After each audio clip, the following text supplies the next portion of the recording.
un professeur qui me donne l'envie de lui donner l'ensemble de mon respect, de mon amitié. Monsieur le professeur Christian Perron est là parmi nous. Applaudissez, s'il vous plaît. Bravo.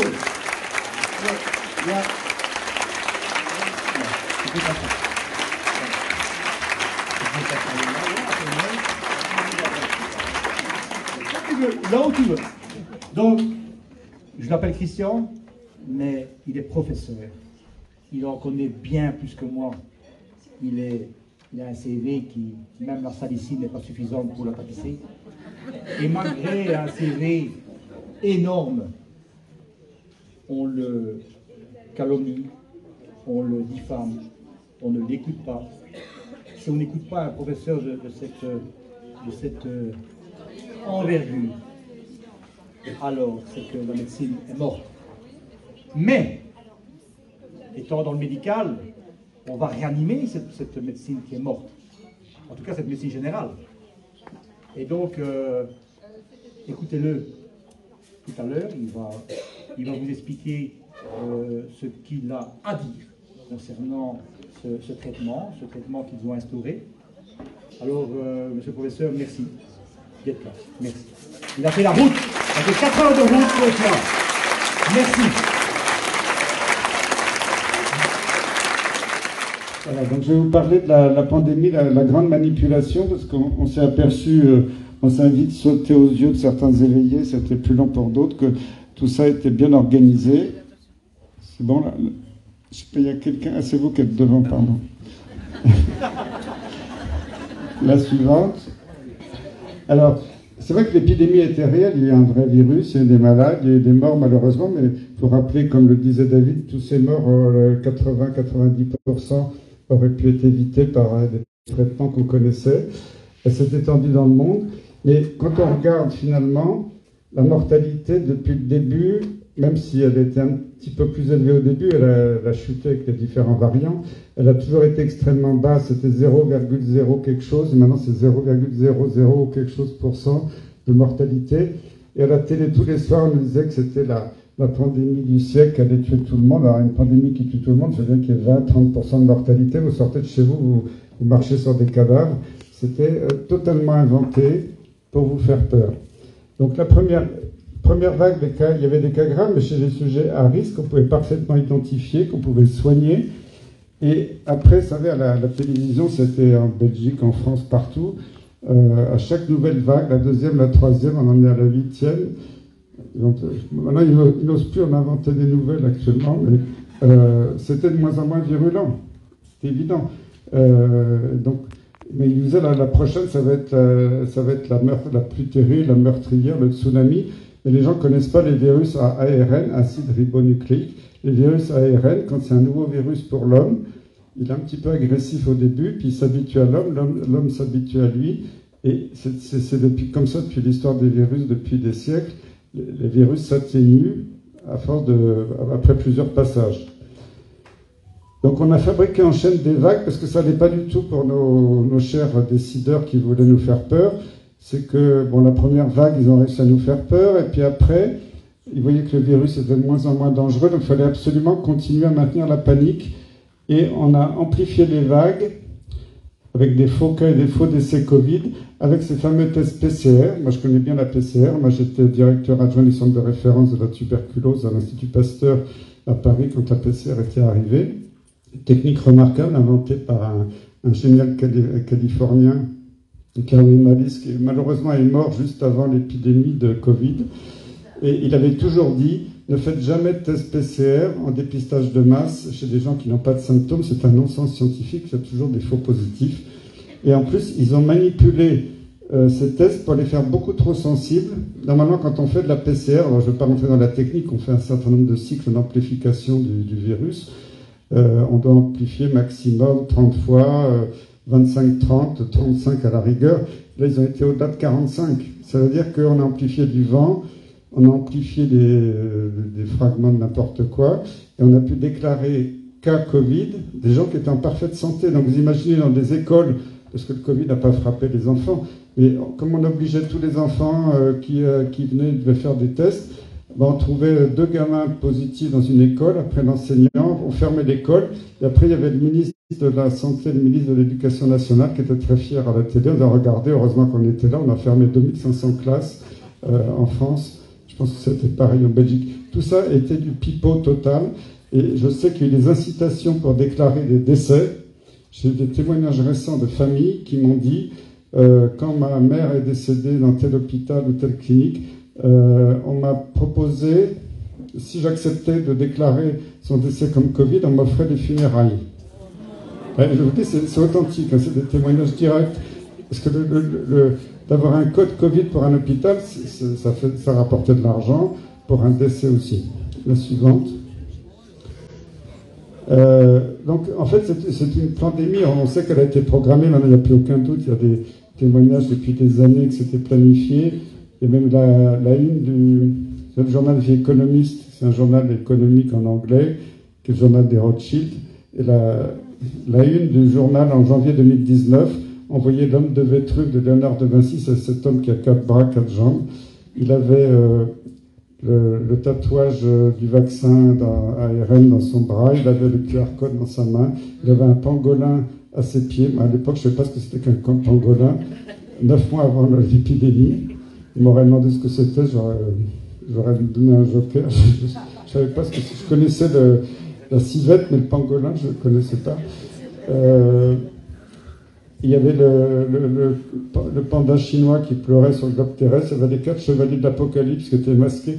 Tous les symboles étaient là déjà dans le journal des Rothschild 9 mois avant. Et Bill Gates, 1 mois avant l'épidémie de Wuhan, fait une répétition générale aux États-Unis.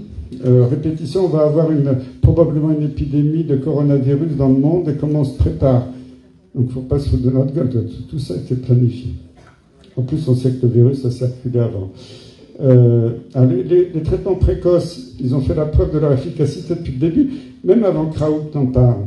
Moi, j'avais suivi ce qui se passait en Chine. Alors, je ne lis pas de chinois, il y avait beaucoup de publications en chinois, mais les Chinois ont fait quelques articles en anglais, dont une étude randomisée, c'est-à-dire tirage au sort hydroxychloroquine contre placebo. Je crois que c'était le docteur Feng de mémoire, mais il avait déjà dit que c'était chez des gens qui avaient des pneumonies certaines, authentifié avec le scanner, que l'hydroxychloroquine faisait beaucoup mieux que le placebo. Et quand vous voyez tous ces médecins de télé qui ont défilé pendant des années pour dire qu'il n'y a aucune étude randomisée dans le monde, c'est un scandale. Parce que ça existait, c'était publié. Donc ces gens-là devront rendre des comptes un jour devant la justice, c'est pas possible. Après Raoult, j'ai admiré ce qu'il a fait sur l'hydroxychloroquine. Donc puis l'ivermectine est venu après. Donc on aurait pu éviter tous ces morts. Donc s'ils avaient reconnu que l'hydroxychloroquine ou l'ivermectine ou autre chose marchait, ils n'auraient jamais eu le droit d'avoir une AMM conditionnelle. Il faut savoir pourquoi ils ont diabolisé ces médicaments.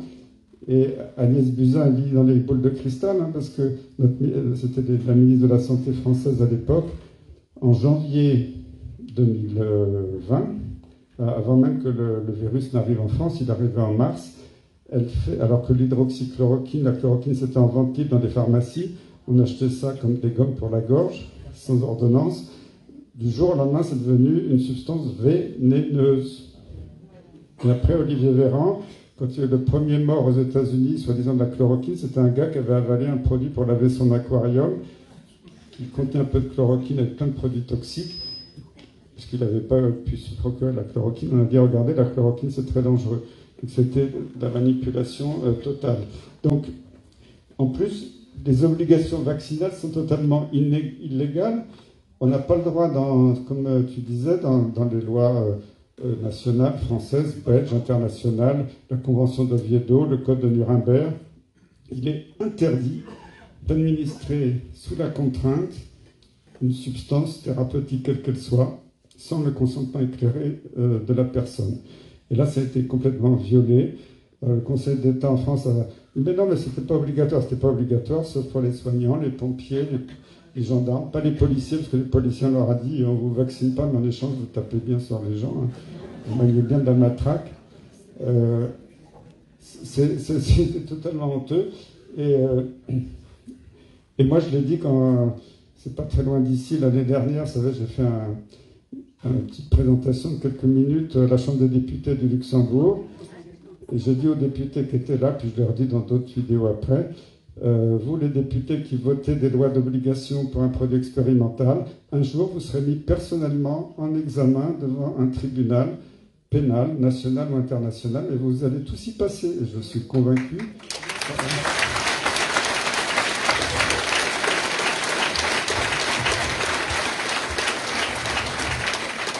Alors, bien entendu, c'est une pandémie de corruption, ça veut dire faire des SMS et tout ça. On n'arrive pas à obtenir les SMS. Moi, je peux vous dire que quand il y a un délit en France sur n'importe quel petit délinquant, moi, j'ai des copains qui étaient dans la police, ils m'ont dit en un clic, on peut avoir tous les SMS de n'importe qui. Il suffit de s'adresser au serveur de téléphone, c'est très facile. Et là, comme par hasard, c'est impossible. Le masque. C'est utile quand on est dans la chambre d'un patient qui vous crache dessus, bien sûr. J'étais pour le port du masque, pour la tuberculose. Je me suis battu pour ça parce que les gens faisaient n'importe quoi à l'hôpital et ça supprime pas le risque totalement, mais ça diminue la quantité de virus qu'on inhale, donc c'est utile.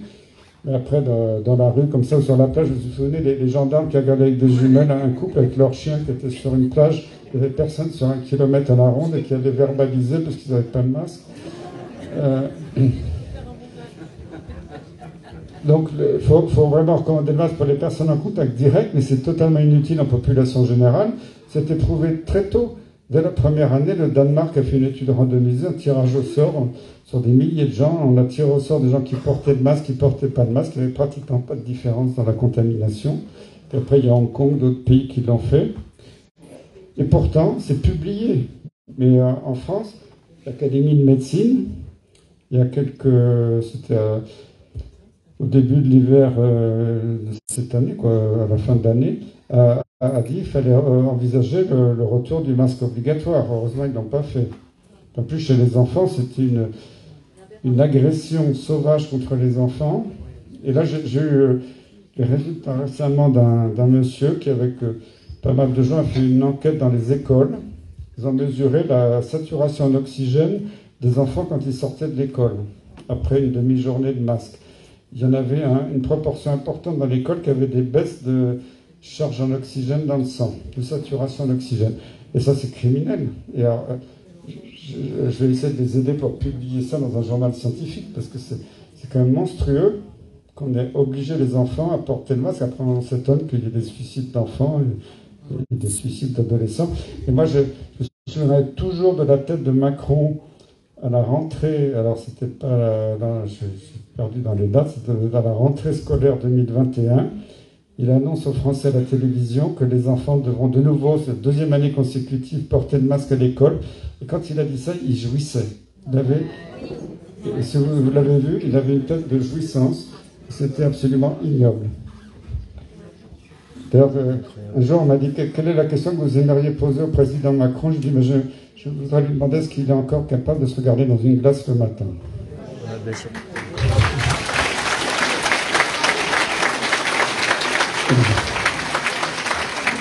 Les solides hydroalcooliques, c'est très bien. Si on ne les boit pas, c'est parfait.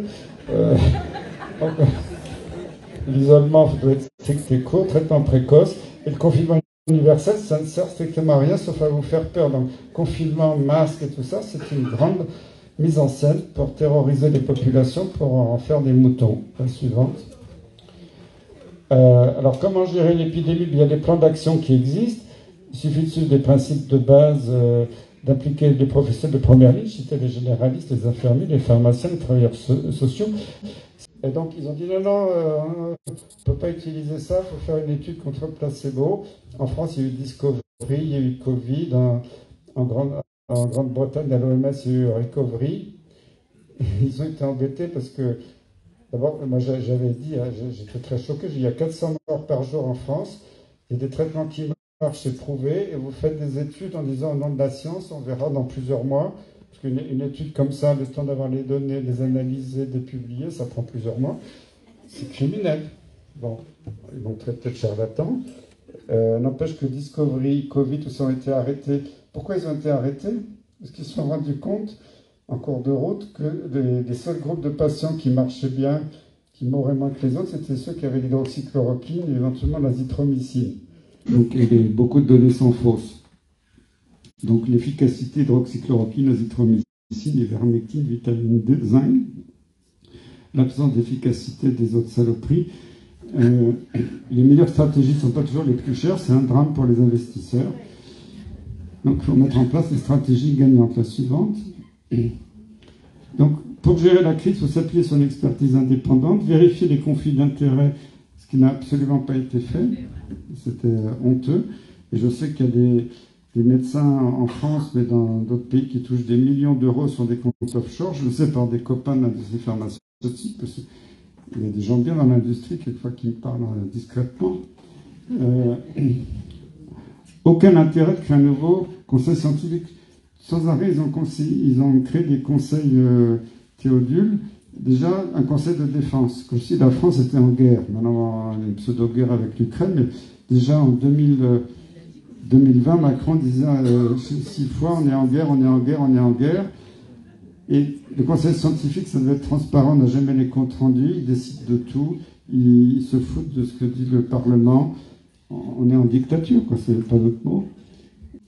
Alors, un petit mot pour parler de ce que disait David, c'est la destruction de la médecine, parce que tout ça, le Covid, c'était un des morceaux du puzzle pour démolir tout. Vous voyez, en France, Cocorico, en 2001, l'OMS disait que la médecine française était la meilleure du monde, la suivante. Je vous rassure, c'est plus tout à fait vrai. Il y a des recettes très simples pour démolir la meilleure médecine du monde. Il suffit de demander à des bons cabinets de conseil qui vont vous demander beaucoup d'argent. Et puis vous coupez les financements, puis ça marche tout seul après. La suivante. Alors, raréfaction des médecins, notamment des généralistes. David le disait pour la Belgique, c'est pareil en France. Maintenant, tout le temps, j'entends les malades qui me disent « je ne trouve plus de médecins traitants ». Dans ma région, à l'époque, il y en avait 5. Maintenant, il n'y en a plus que 3. Il y en a un qui prend la retraite, l'autre qui a été suspendu. Il en reste un, puis le petit jeune qui est arrivé ne peut pas reprendre la clientèle de 5 médecins. C'est dramatique.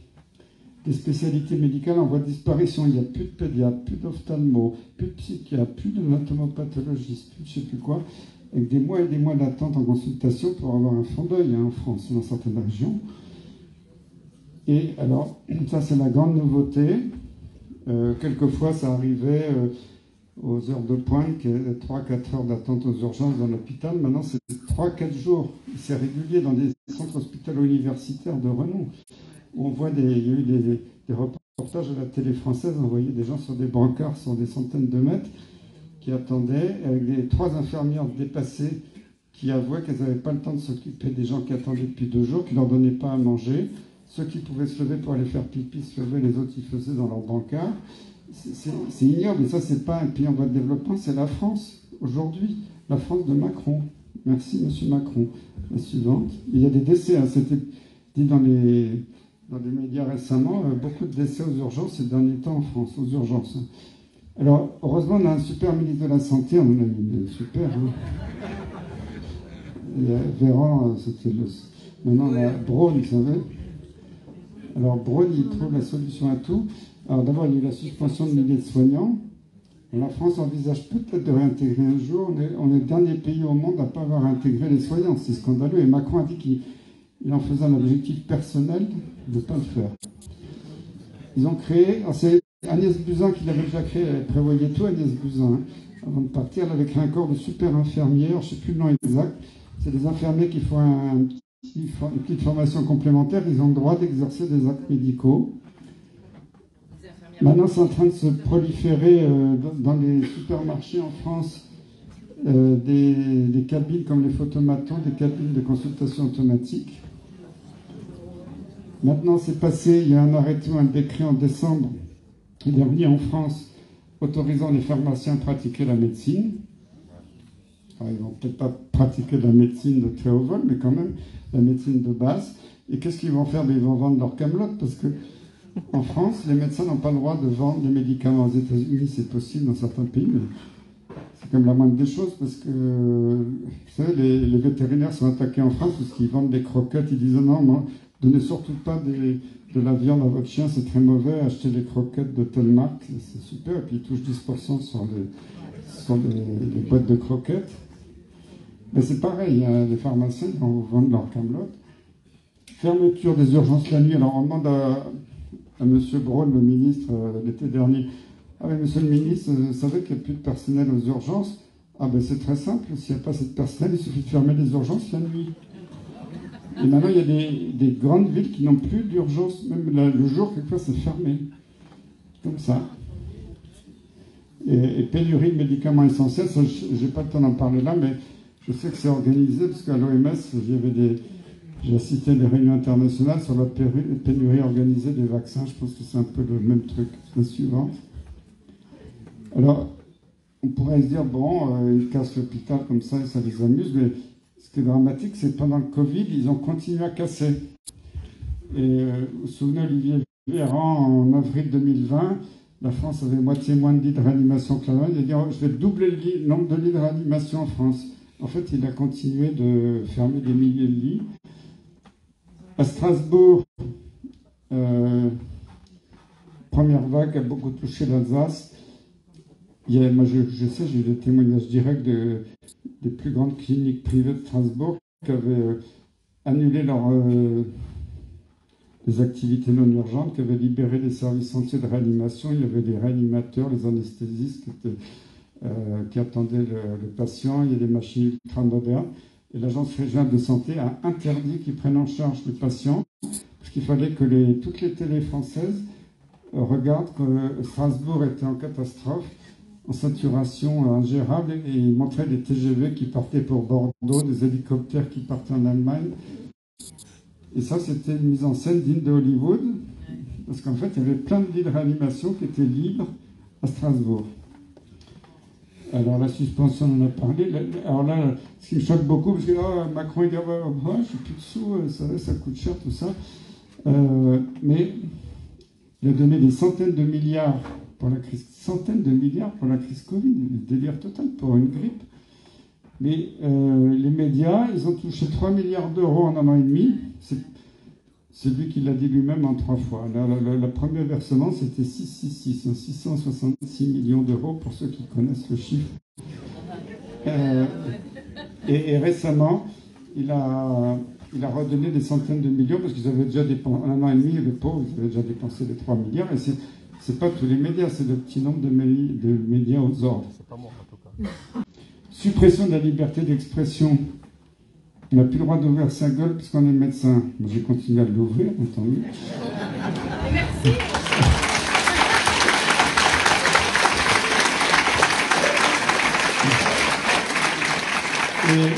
Et David Bouillon aussi. Hein. Et donc, chasse aux sorcières des médecins résistants, j'en fais partie, la suivante. Alors là, c'est un article d'une américaine dans un journal américain. Parce que quand j'ai été blanchi par la chambre disciplinaire du Conseil de l'Ordre, ça a fait le tour du monde. Je suis très flatté de ça. Alors, ils ont dit, au vu de mon expérience nationale et internationale, j'avais non seulement le droit d'exprimer une voix divergente, mais j'en avais même l'obligation. C'est très fort hein, ce qu'ils ont dit. Et alors, le Conseil national, le petit groupe du Conseil national était furieux, donc ils ont fait appel, mais l'appel, ça peut durer longtemps, et ça ne m'inquiète pas. La suivante.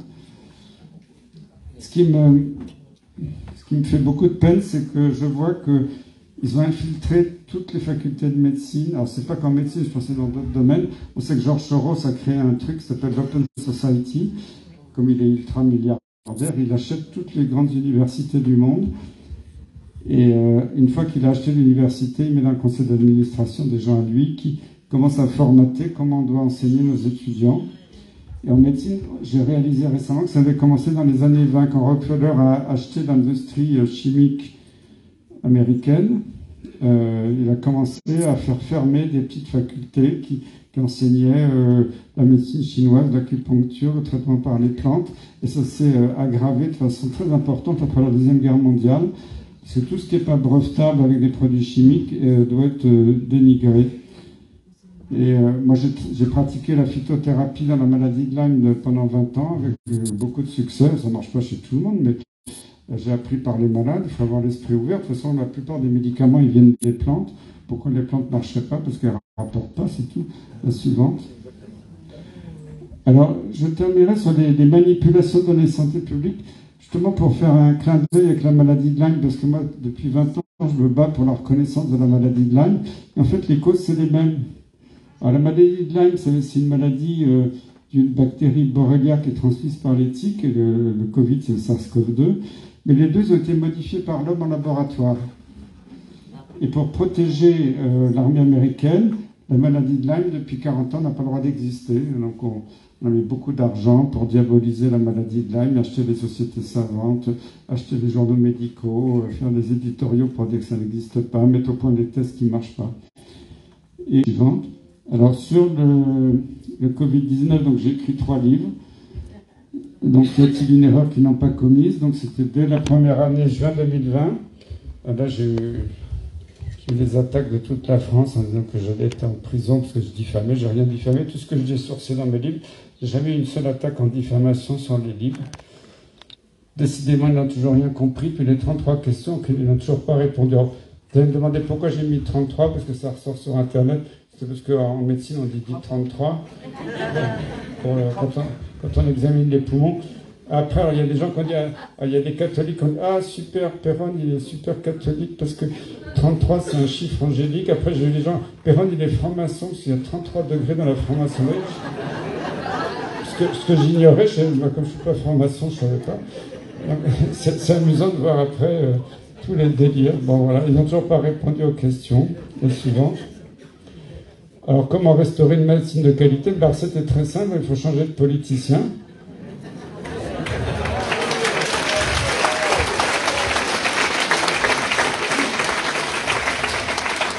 Alors, je ne sais pas si c'est vrai, c'est peut-être une fake news, mais j'ai vu qu'il y avait les avions présidentiels qui avaient décollé hier. Exclure des décisions Big Pharma, les cabinets de conseil, interdire les lobbies, pourfendre les conflits d'intérêts, réembaucher les soignants, bien entendu. Je crois qu'il faut bloquer tous ces soignants suspendus, ça a été terrible pour eux.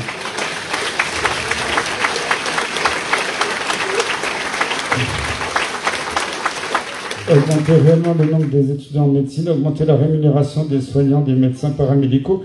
En France, bon, moi, comme professeur, je n'ai pas fait de privé, donc je gagnais le salaire de la faculté, mais on n'avait pas un salaire énorme quand je compare ce que gagnent les professeurs en Suisse ou dans d'autres pays.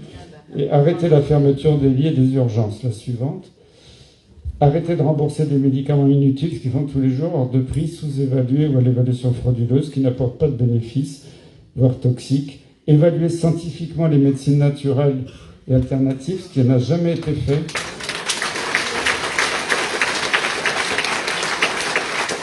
Et ça, c'est un immense scandale parce que, ah ben non, c'est n'importe quoi, c'est du charlatanisme, ça n'a pas été prouvé. Pourquoi c'est pas prouvé? Parce qu'ils n'ont jamais mis un sou pour le prouver. Mais c'est facile à prouver. Rétablir la liberté d'exercice des médecins, la liberté, l'indépendance des médias, il y a beaucoup à faire. Il faut finalement faire tout le contraire de ce qui a été fait depuis 25 ans. Ça ne coûtera pas plus cher que la gabegie actuelle. La suivante. Pour terminer, voilà, il faut revenir à une médecine holistique et humaniste selon Hippocrate et Aristote. Mais je suis optimiste parce que là, tout se casse la gueule en ce moment et on va reconstruire ensemble un monde meilleur, je l'espère. Voilà. Merci.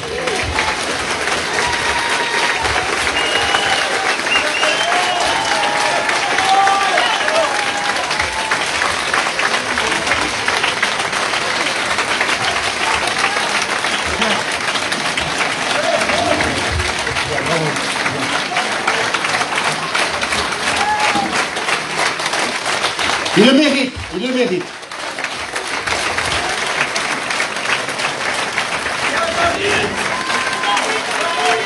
Il le mérite.